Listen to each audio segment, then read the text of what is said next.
Tinawagan ni Teresa si Ray ang matalik niyang pinsan. Ray, parang awa mo na, punta ka dito sa bahay. Pagmamakaawa ni Teresa sa pinsan. O bakit hindi pa ba umuwi si Marco? Tanong ni Ray. Oo, magto 2 months na. Sagot ni Teresa dito. Napatang mo lang si Ray, handa nitong protektahan si Teresa gaya ng dati. Hindi niya ito pababayaan.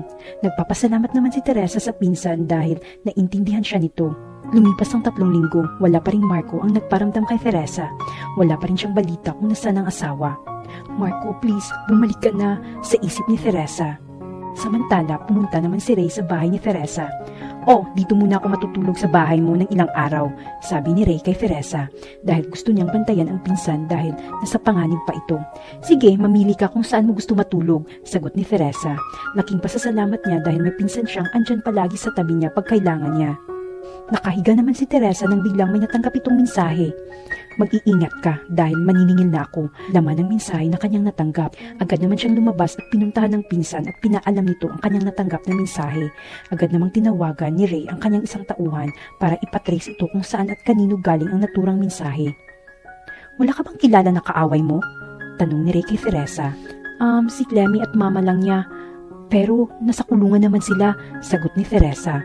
Nag-iisip naman si Teresa kung galing nga ba talaga ang mensahe sa mag-iina. Kinabukasan, si Ray mismo ang nagatid kay Teresa para nasisiguro niyang safe ang pinsan.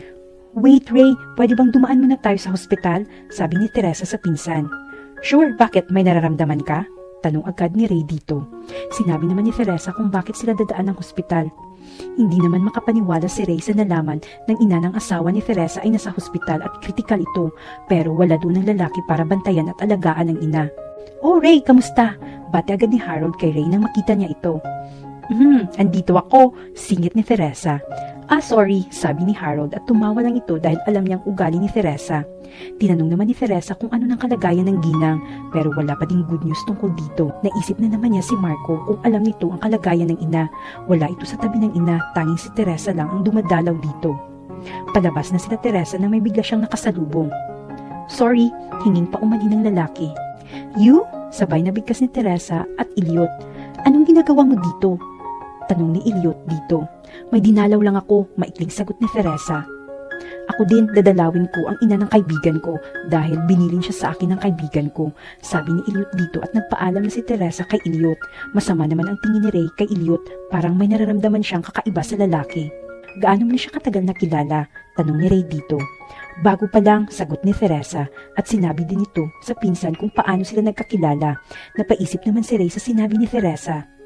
Dahil boring ang anak ni Teresa kaya nagyaya itong mamasyal kasama ang lola nito, kasama ang kanyang yaya. Tinawagan din nila si Teresa at pinaalam dito na mamasyal sila at pumayag naman si Teresa. Susunod na lang siya pag natapos nito ang work sa opisina. Ayaw niyang malungkot ang anak dahil lagi nitong tinatanong si Marco. Sagot lang lagi ni Teresa may work ito sa ibang bansa at busy ito. Kahit medyo masama at nahihilo si Teresa, pinilit pa rin itong puntahan ng anak dahil nangako siya sa anak na darating siya at ipasyal ang anak. Naluluwa na lang siya pag naalala si Marco. Sana kung hindi siya naglihim dito, buo sana sila. Miss na niya ang asawa. Hi Mami! Sabay yakap ni Teresa ang bata nang makita niya ito na naghihintay sa kanya kasama ang lola at yaya nito. Let's go baby! Aya ni Teresa sa anak at pinasyal niya ito at pinag-shopping niya lahat ng gusto ng anak. Masaya naman sina Teresa at anak sa pamamasyal nito. Napansin naman ni Teresa na parang may tumitingin sa kanila kaya panay ang lingon niya. Sinamahan ni Teresa ang anak kung saan ito gustong maglaro. Mami, hindi pa ba uuwi si Daddy? Tanong ni Mariana. Soon baby, uuwi din si Daddy, sagot lang ni Teresa. Alam niyang miss na ni Mariana ang ama. Nahihirapan si Teresa na makita na ganoon ang anak pero saan niya hahanapin si Marco ni hindi nga nagpaparamdam. Okay, Mami, I miss Dad so much, sabi ulit ng bata.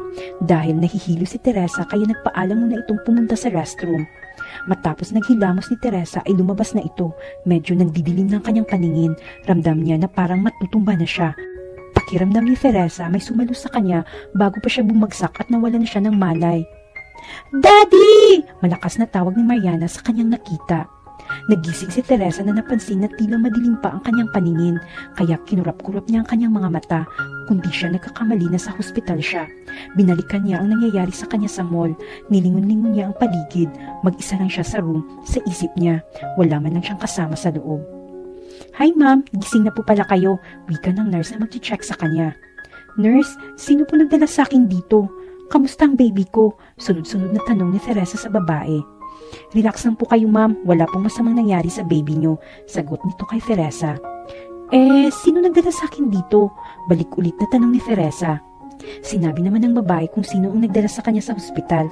Hindi naman makapaniwala si Teresa sa sinabi ng nurse na ang asawa niya ang nagatid sa kanya dahil wala dito ang asawa na sa ibang bansa. Sa isip niya baka si Ray ang tinutukoy nito, pero hindi niya nakasama si Ray sa mall. Hinanap ni Teresa ang kanyang bag at ang kanyang cellphone para tawagan ng ina nito or si Ray. Nag-aalala din siya sa anak dahil kasama niya ito, pero hindi niya alam kung nasaan na sila. Babangon na sana si Teresa ngunit nahihilo pa rin siya at saktong bumukas ang pinto. Marco? Usal ni Teresa dahil hindi siya makapaniwala sa nakikita na ang asawa niya ay nasa mismong harapan na niya. Are you okay? Tanong ni Marco at nilapitan niya ang asawa. Sabay halik nito sa noo at inabot nito kay Teresa ang paborito nitong bulaklak. Halos hindi pa rin makapaniwala si Teresa. I'm so sorry. Tanging nasabi lang ni Teresa at niyakap nito si Marco. Psst, tama na, basta promise me na hindi mo na uulitin ang maglihim sa akin, sabi ni Marco dito. Tumango lang si Teresa at isinubsob nito ang kanyang mukha sa matitipon ng dibdib ng asawa. Bakit di mo sinabi na umuwi ka na pala? Pagtatampong sabi ni Teresa kay Marco. Kalalapag ko lang at tinawagan kong sekretary mo at sinabi kong nasaan ka, kaya dumiretso na ako kung nasaan kayo. Ibig sabihin, ikaw yung sumusunod sa amin? Tanong ni Teresa. Yes, sagot ni Marco, sabay yakap ulit sa asawa at sa kanya tatanungin si Teresa about sa nakaraan nito at kung bakit ito pumasok na katulong. Hihintayin muna niyang gumaling ang asawa at makalabas. Bakit pagising ko, wala akong nakikitang kasama ko dito? Pagtatampong tanong ulit ni Teresa. Hindi mo lang alam kung ilan ang bantay mo sa labas, sagot ni Marco. Ang tinutukoy nito ay ang mga tauhan ni Marco. Nagkwento naman si Teresa sa asawa tungkol sa ina nito, lalo ng kalagayan ng ginang na wala pa ring pagbabago. Alam ko dahil laging pumupunta ang kaibigan ko kay ma'am, binilin ko sa kanya hanggat hindi pa ako bumabalik, ani ni Marco. Kaibigan? Si Elliot? Tanong ni Teresa kay Marco. Yes, kaya kahit wala ko, alam ko ang nangyayari, sagot ni Marco. Bakit hindi kami nagkikita?